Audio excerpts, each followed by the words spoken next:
বন্ধ চা বাগান মালিকদের 1 মাসের আলটিমেটাম, বকেয়া মেটাতে না পারলে জেল। উত্তরকন্যা বৈঠকে করা বার্তা শ্রম মন্ত্রীর। উত্তরবঙ্গের বন্ধ চা বাগানগুলিতে ঘিরে এবার কড়া অবস্থান নিল রাজ্য সরকার। উত্তরকন্যায় রবিবার অনুষ্ঠিত উচ্চ পর্যায়ের বৈঠক থেকে চা বাগান মালিকদের উদ্দেশ্যে স্পষ্ট বার্তা দিলেন রাজ্যের শ্রম ও পরিবহন মন্ত্রী অর্জুন সিং।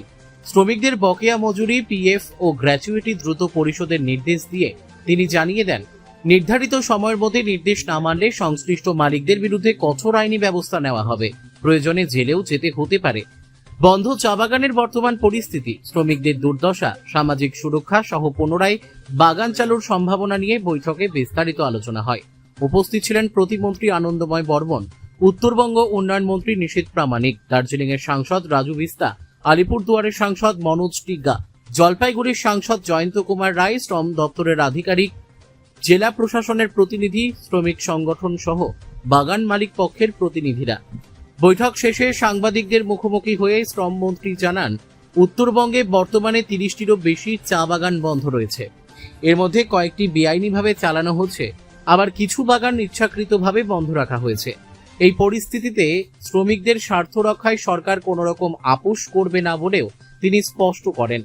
মন্ত্রী আরও জানান, যেসব মালিক শ্রম আইন লঙ্ঘন করছেন বা বেআইনিভাবে চা বাগান বন্ধ রেখেছেন, তাদের 1 মাসের সময়সীমা দেওয়া হয়েছে। এই সময়ের মধ্যে বকেয়া মেটানো ও সরকারি নির্দেশ কার্যকর না হলে কঠোর আইনানুগ ব্যবস্থা নেওয়া হবে। সরকারের লক্ষ্য, বন্ধ চা বাগানগুলিকে পুনরায় চালু করে শ্রমিকদের কর্মসংস্থান ও প্রাপ্য অধিকার নিশ্চিত করা। পিএফও দেব না, গ্র্যাচুইটিও দেব না, ওয়েজেজও দেব না, কোনো রাশনও দেব না, চালাবো না। জোর করে কায়দা করে এই চা বাগানগুলোকে 30% তখন জমি বিক্রি করে বা ট্যুরিজম নাম করে, ট্যুরিজম নাম করে সেখানে হোটেল বানানো, ওখানে নানা রকম ব্যবসা করা, এই সব এদের উদ্দেশ্য ছিল। ঋত্বিক ভট্টাচার্য নাম ছিল একজনের, এরকম অনেকে আছে যারা গাইডেড বাই পিসিএন ভাইপো।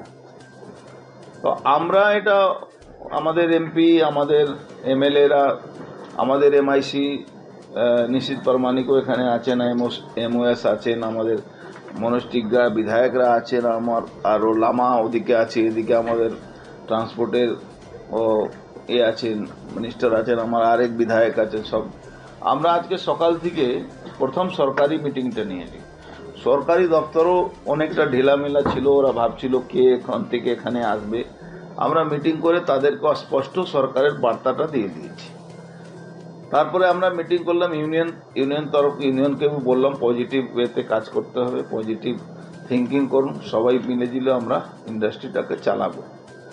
মালিক পক্ষ যারা বন্ধ করেছিলেন তাদের মধ্যে অনেকে এসছিলেন, অনেকে আসেননি। যারা আসেননি, পিএফ গ্র্যাচুইটি বাকি থাকলে, তাদের ওয়েজেজ বাকি থাকলে তাদের নামে এফআইআর করার জন্য ইনস্ট্রাকশন দিয়ে দেওয়া হয়েছে।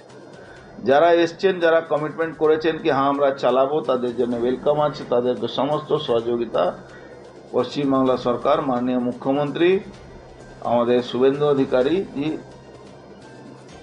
যেভাবে বাংলাকে ইন্ডাস্ট্রি আনতে চাইছেন, যেভাবে কালকে উনি বক্তব্য দিয়েছেন কি আমরা ইন্ডাস্ট্রিয়াল পলিসি চেঞ্জ করছি, আমরা জমি দেব ইন্ডাস্ট্রি লাগাবার জন্য। আমাদের একটাই চাহিদা, একটাই আছে, আমাদের রেভিনিউ আসবে, আমাদের লোকের চাকরি হবে। এই দুটো উদ্দেশ্য নিয়ে বাংলাকে এগিয়ে নিয়ে যাওয়ার জন্য আমরা আজকে প্রায় 6 ঘন্টা ধরে, 1টা থেকে এই 6টা বাজতে যাচ্ছে, 5:30 বা 5.5 ঘন্টা কন্টিনিউয়াস মিটিং চলেছে।